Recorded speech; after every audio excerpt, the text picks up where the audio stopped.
Hello friends, welcome to Usha's kitchen. இன்னைக்கு நம்ம கணேச சதுர்த்தி ஸ்பெஷலாக புழுங்கல் அரிசி கொழுக்கட்டை எப்படி செய்யறதுன்னு பார்க்கலாம் வாங்க. அதுக்கு நம்ம புழுங்கல் அரிசியை 8 மணி நேரம் ஊற வச்சு நல்லா கிரைண்டரில் போட்டு கிரைண்ட் பண்ணி எடுத்து வச்சுக்கலாம்.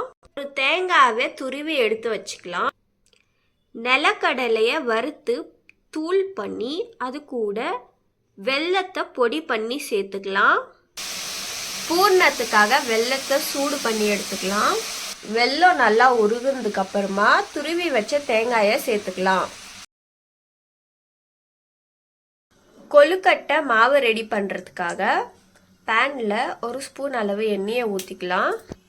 கல்லெண்ணெய் ஊற்றினா மட்டும்தான் நல்லா திக்காக வரும். எண்ணெய் காஞ்சதும் அரைச்சி வச்ச மாவை சேர்த்துக்கலாம். இப்போ நாம் இதை விடாமல் கலக்கி விட்டுக்கிட்டே இருக்கணும், இல்லைன்னா அடி பிடிச்சிரும்.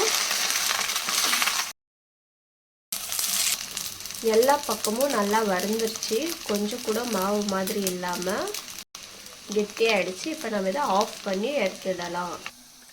மாவு ஆறுனதுக்கு அப்புறமா பிசைஞ்சு எடுத்துக்கலாம். மாவு ஆறிடுச்சு. இப்போ நம்ம இதை பூர்ணம் வைக்கிறதுக்காக உண்டை ரெடி பண்ணிக்கலாம். இந்த மாதிரி தட்டி எடுத்து இதுக்குள்ளே நம்ம பூர்ணத்தை வைக்கலாம்.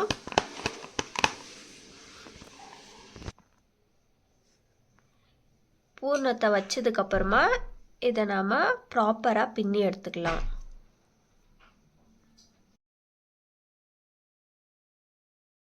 இந்த மாதிரி நம்ம பின்னி எடுத்துக்கலாம்.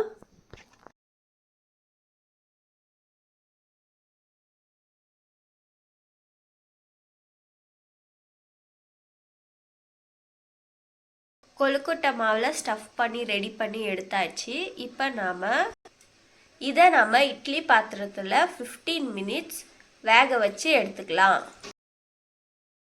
இப்போது 15 மினிட்ஸ் வேக வச்சு எடுத்துக்கலாம். அவ்வளோதாங்க, சுவையான கொழுக்கட்டை ரெடி. இந்த வீடியோ உங்களுக்கு பிடிச்சிருந்தா லைக் பண்ணுங்கள், ஷேர் பண்ணுங்கள், கமெண்ட் பண்ணுங்கள்.